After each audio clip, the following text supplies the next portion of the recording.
ও সোনার সাল, আমার টাকা নিয়ে টাকা দিতি নগে।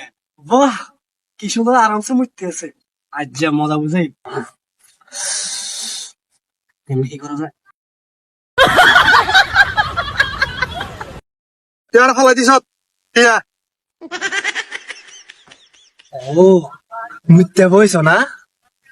ওদিন আরো অকমানি করছো না? আজ যে অকমানির সাথ বুঝাইম কেউ তো নাই সুযোগ।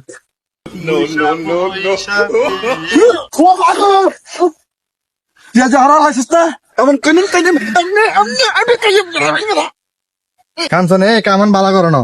আগে বইছি বেচা করি বেলায় কাঞ্চন আরে ঠেলিয়ে হানি তালা দিছে। পাগলা কাঞ্চন না, তারা ফালাই দে ফাইলে কি যে সহ্য মারে মার দুঃখে কলতে বাড়ি যার আজ যে ফাই দে ভিজাগা ওটা ফাগলা কাঞ্চন আছে না? ফাগলা কাঞ্চন না? হ্যাঁ কাঞ্চন না, এটা ফালাই দে। কি কম ভাই, কাঞ্চন তো আরো ফালাই দিছে। আম তো আরো ভিজে আরো দেখতে কি কিছু নাকি না সব ধরে যে ফালাই ভাই যে কাঞ্চন ভাই যায় কিসের জ্বালায় আমায় ডুবাইলি। আসি